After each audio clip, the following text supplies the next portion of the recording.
And the reason why we're talking of empowerment is because when you buy product, smart, exclusive product, you get commission and rewards from consumption. That's the reason why these two is linked together. These two are together. They're related in my presentation this afternoon. So, again, we want to thank Smart Communication for helping us address some of the major issues in the customer experience. Thank you very much, Smart Communication. Actually, the other companies already jealous. But I told them, no, we can't because we want to be ethical in this business. So, let me just emphasize the empowerment through technology advocacy of the company. Ever since, when we create things, when we develop empowerment programs, features, we always think of empowerment. We always think of how can we make your lives better. Before you became a member, subscriber of VMOBILE, yun ang aming ultimate mission. Change the way you use the product, change your life. In the process, helping a lot of people. And I think it's not just about the money. I know some of the Millionaires Club members are enjoying the rewards. Diba? And congratulations to all of you. I'm very proud of your achievement. You've changed your life. And nakita namin, I'm a personal witness to your success. And keep your feet on the ground. But more than the money, I think they're more interested to help other people. Help other people change their lives. And because of that, and when we examine the VMOBILE empowerment model, ito yung nakita namin. When you look at VMOBILE, dalawang entity niyan, the company and you, our subscribers. There are two products that we're selling. The subscription, number one. And the second, of course, when we sell subscription, both of us benefit. Diba? VMOBILE, as a company, from each subscription, we get a certain amount. But the large portion of it is given back to you in the form of commission through MyLex. And the second way, of course, subscription to Log. The second way is selling or consumption of prepaid products. And every time na binibenta ang prepaid products, kumikita yung company. That, of course, is given. But we noticed, hindi dapat kayo nagkakasya sa guaranteed retail override. That is just 1 to 2%. That's what we're saying, right? But if we encourage people to sell, we're actually addressing a niche market. Sa ngayon siguro, there are about 3 million to 5 million retailers.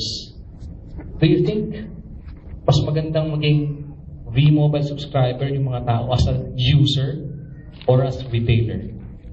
Kasi pag naging retailer na lahat ng mga taong gumagamit ng prepaid, sinong bebentahan nila? Makes sense, right? So that's the reason why we didn't call it techno retailer. We call it techno user card. Because we want you to realize that in using prepaid products, there's an opportunity. So you gotta change your presentation materials. Anyway, hindi na kayo mahirapan dyan.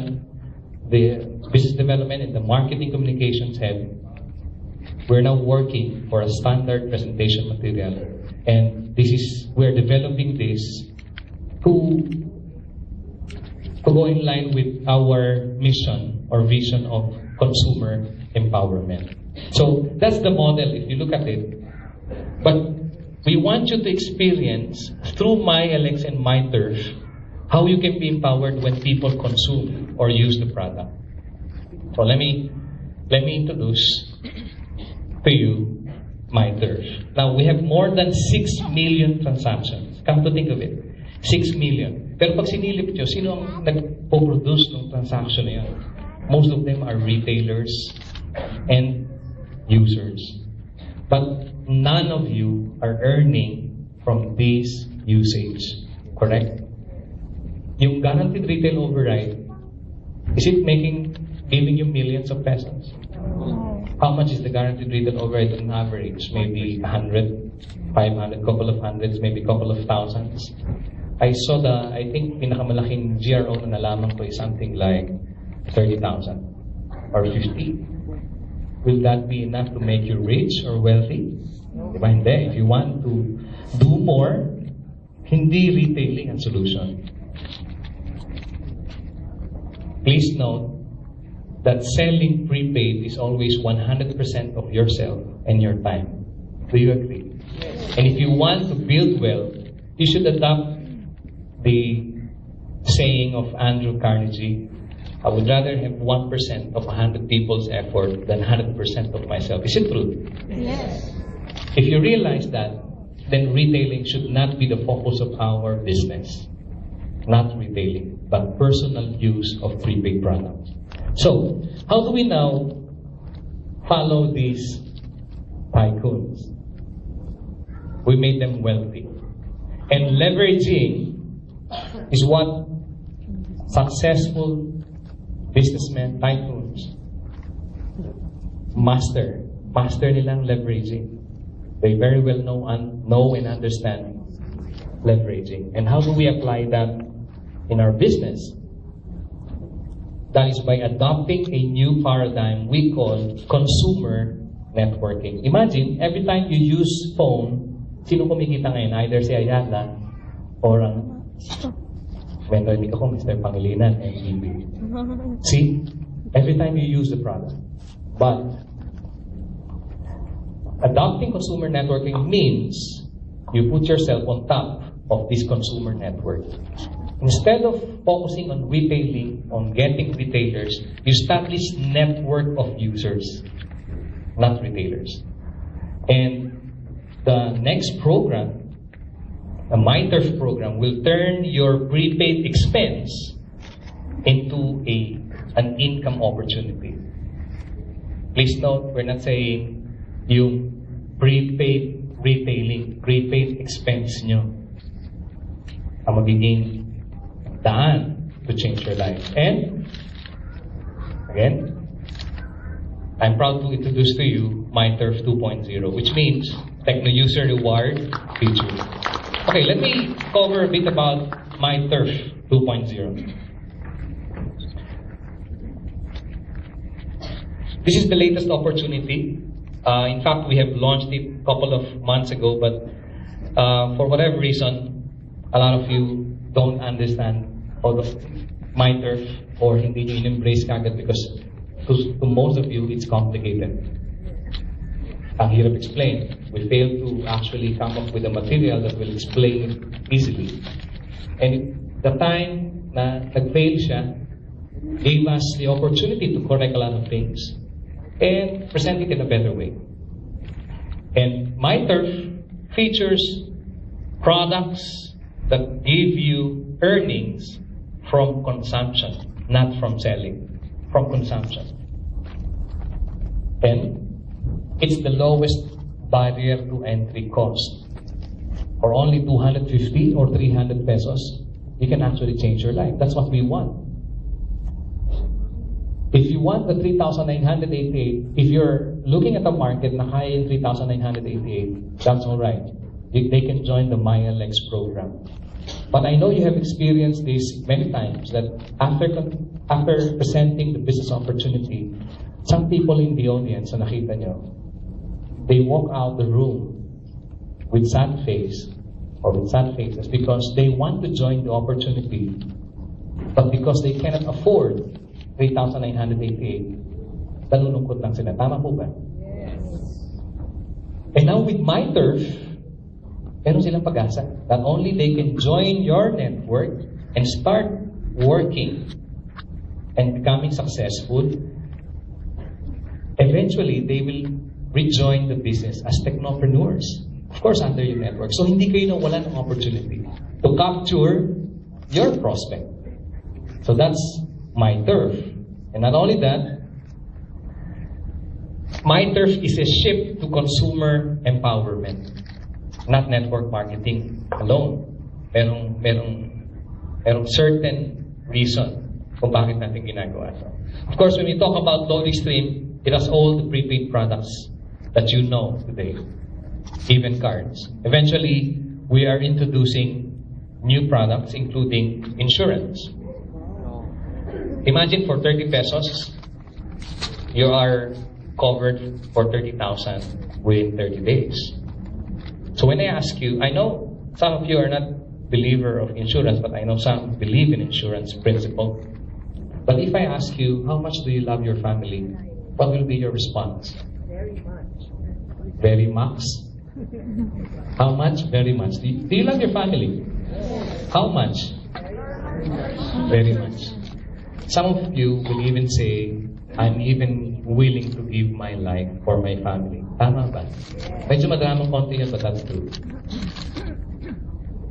But for only 30 pesos, you can protect yourself. To me, those who believe in insurance, those who really love their family, love them even kahit wala na sila. Do you agree?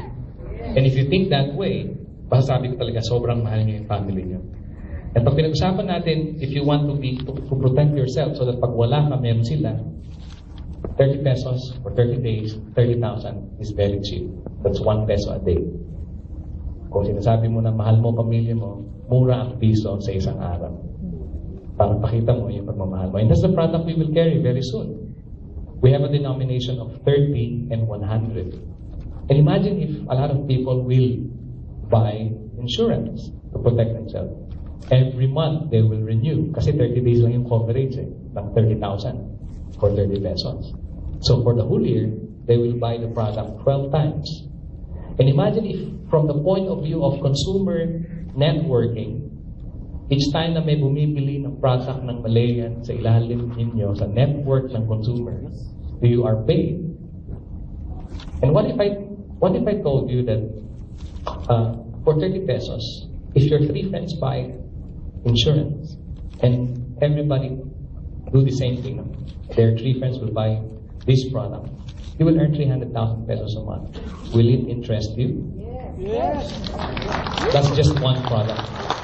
Wala pa yung exclusive product ng Smart. So, we're also thinking of bills payment as a value-added service, not as an opportunity that we're offering. Kasi ibang company, they're saying, bills payment, dito nyo gawin sa amin, pwede kayong mag-bayad center. We've long analyzed bills payment as an opportunity addition. No? Pero tingin namin, hindi magandang impact. Why? Imagine for 3,000 pesos na bills ang ibabayad lang sa'yo, 8 pesos or 5 pesos. Will you be happy with that? You would rather use the 3,000 pesos selling prepaid load. At least 10% of that, which is 300, yun ang kikitain mo. Bills payment services are for companies na pumuposisyon sa ganong klase ng negosyo, not for an individual. So, hindi namin yan kagad nilagay dito sa amin. But now, we are forced to give this to you as a value-added service para hindi na kilalabas, and you can use your VMOBILE or loading stream wallet to pay for your bills. We're talking to an airline ticket service provider, and soon we can even offer airline ticketing, domestic and international, using the wallet. There's a lot of things we are preparing for 2012. We believe 2012 is the best ever year for VMOBILE.